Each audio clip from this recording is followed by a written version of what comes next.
Capítulo 20. Tú que eres joven y te crees olvidado de los dioses, sabe que si te vuelves peor, te reunirás con las almas inferiores, y que si te haces mejor, te reunirás con las superiores, y que en la sucesión de vidas y muertes, te tocará padecer lo que te corresponda a manos de tus iguales. Esta es la justicia del cielo. Platón. A veces los acontecimientos más importantes de la vida se nos echan encima antes de que seamos conscientes de su existencia, como una pantera que se nos acerca sigilosamente. ¿Cómo es posible que no nos hayamos percatado de algo de tal envergadura? El camuflaje es psicológico. La negación, el hecho de no ver lo que está ante nuestros ojos, porque en realidad no lo queremos ver, es el mayor de los disfraces. A esto hemos de añadirle el cansancio, las distracciones, las racionalizaciones, la evasión y en general todos los procesos mentales que se interponen en nuestro camino. Afortunadamente, la persistencia del destino puede eliminar estos impedimentos y distinguir lo que necesitamos ver, el primer plano que sobresale del fondo, como si pudiéramos atisbar a la primera los dibujos en 3 dimensiones del ojo mágico. Durante los últimos 15 años he tratado a muchas parejas y familias que se han visto por separado compartiendo vidas pasadas.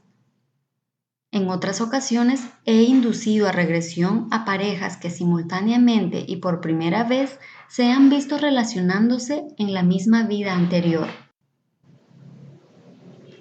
Este descubrimiento suele ser chocante para ambas partes, pues nunca antes han experimentado nada parecido. Mientras las escenas se van revelando, ellos permanecen en silencio, sentados en mi consulta. Después, cuando emergen del estado hipnótico, descubren que han estado contemplando los mismos hechos y experimentando sensaciones paralelas. Solo entonces me doy cuenta de su relación en esa vida anterior. Pero con Elizabeth y Pedro todo fue a la inversa. Sus respectivas historias y sus vidas pasadas se iban revelando de manera paralela pero por separado en mi despacho. No se conocían entre sí. Nunca se habían visto en esta vida. Pertenecían a países y culturas diferentes. Acudían a mis consultas en días distintos. Habiéndolos tratado independientemente y sin sospechar en ningún momento que pudiera existir un vínculo entre ellos, no me di cuenta de su relación. Se habían amado y perdido mutuamente a través de sus vidas anteriores. ¿Por qué no lo vi antes? ¿Podía incluso ser ese mi destino? ¿Convertirme en una especie de casamentero cósmico? ¿Estaba distraído, cansado o negaba la realidad? ¿Descartaba de un modo racional las coincidencias? O tal vez la idea me vino a la mente en el momento adecuado, tal y como estaba planeado. Se me ocurrió aquella misma noche. Ellie era Elizabeth. Se lo había oído decir a ella semanas antes en mi consulta. Sin ninguna duda era Elizabeth. Ese día, unas horas antes, Pedro no podía recordar su nombre. En pleno trance hipnótico, se había trasladado a una vida pasada, una vida que había evocado en otra ocasión en mi consulta. En ella había muerto después de ser arrastrado por unos soldados vestidos de cuero. Su vida se consumía poco a poco mientras su cabeza reposaba sobre el regazo de su querida hija, que le acunaba con desespero. En esa sesión, Pedro regresó de nuevo a aquella vida. Tal vez todavía tenía que aprender de ella. Volvió a verse moribundo en los brazos de su hija. mientras su vida se iba apagando. Le pedí que la mirara muy de cerca, fijamente a los ojos, y que observara si podía reconocerla como alguien de su vida actual. No, respondió entristecido, no la conozco. ¿Sabes cómo te llamas? Le pregunté intentando centrar por completo su atención en aquella vida anterior en Palestina.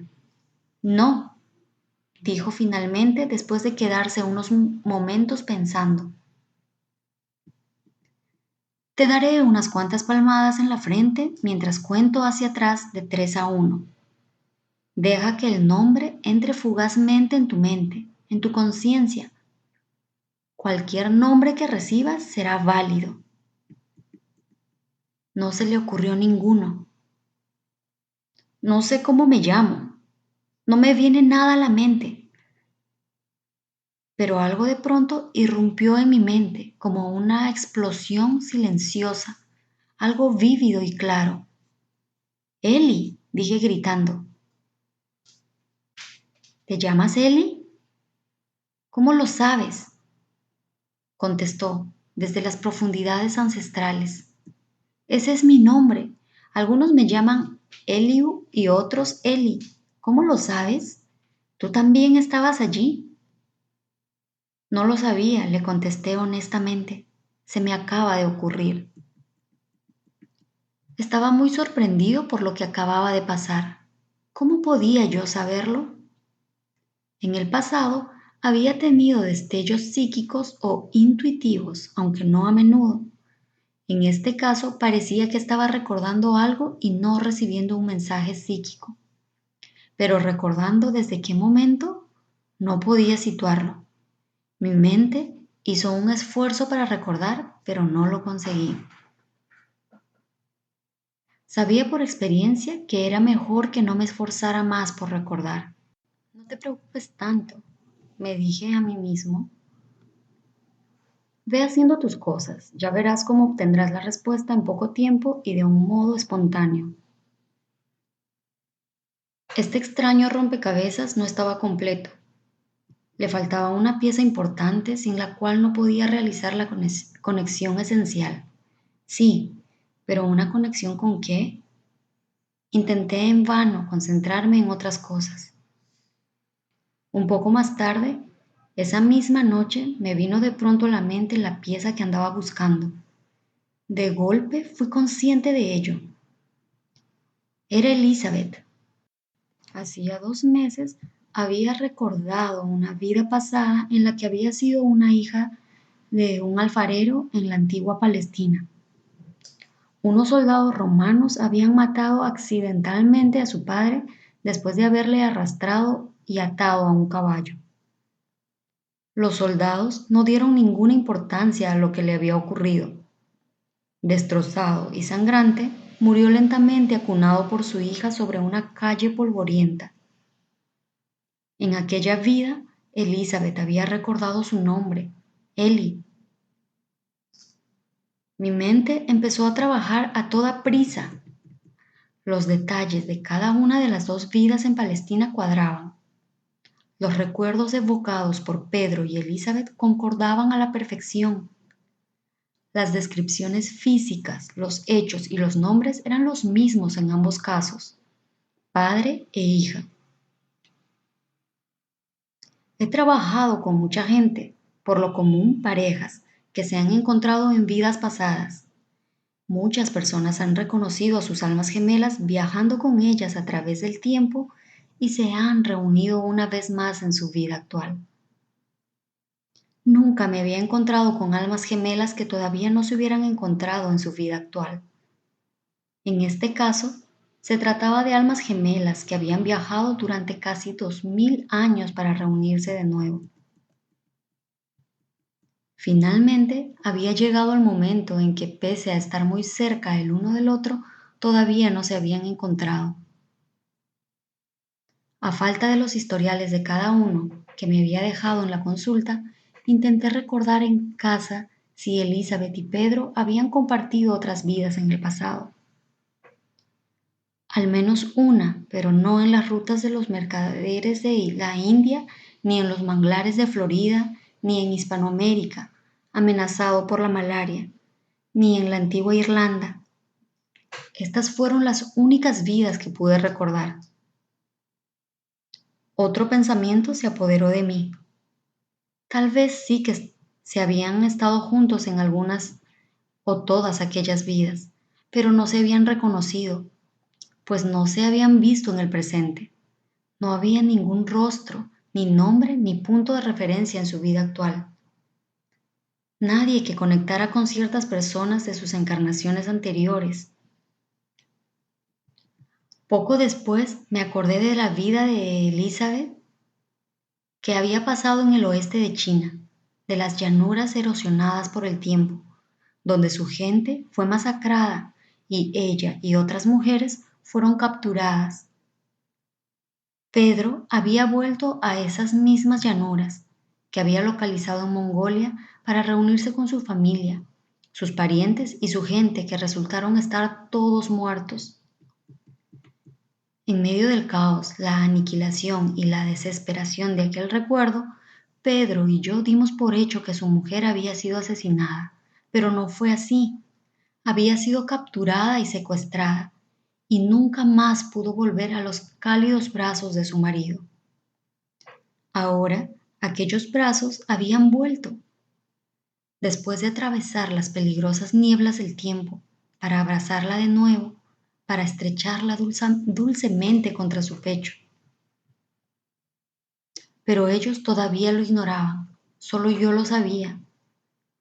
Padre e hija, amigos en la infancia, marido y mujer. ¿Cuántas otras veces había compartido sus vidas y su amor en el pasado? Estaban juntos de nuevo, pero no lo sabían. Los dos se sentían solos y sufrían cada uno a su manera. Ambos estaban muertos de hambre sin saber que les aguardaba un banquete.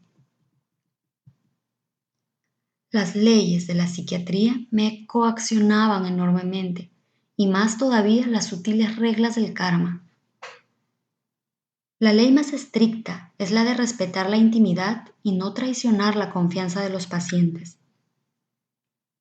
Si la psiquiatría fuera una religión, violar esta ley equivaldría a cometer un pecado mortal.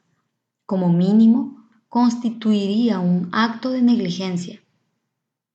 Yo no podía contarle a Pedro nada de Elizabeth, ni a ella nada de él.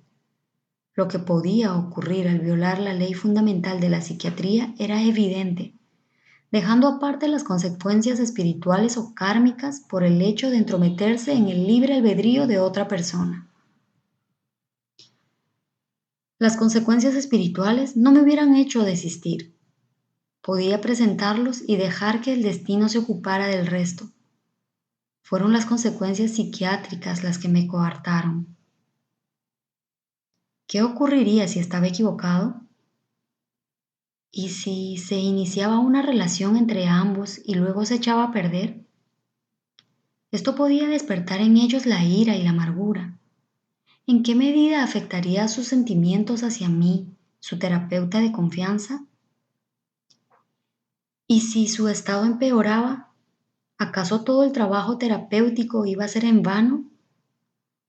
Los riesgos eran claros. También tuve que examinar mis motivos subconscientes. Quizá la necesidad de ver mejorar a mis pacientes emocional y físicamente y de que encontraran paz y amor en su vida influía en el criterio que iba a adoptar.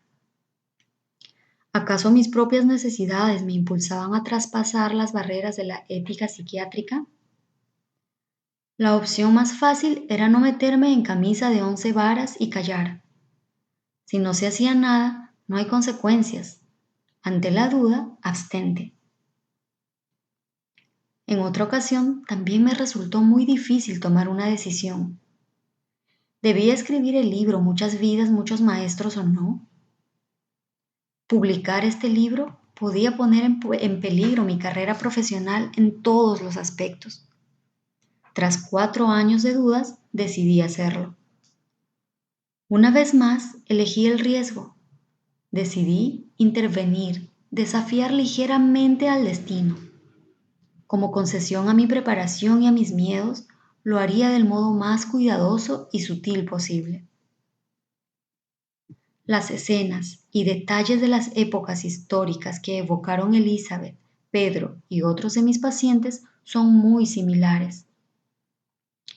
Estas imágenes no son necesariamente como las que nos enseñaron en la escuela o las que aparecen en los libros de historia o en televisión.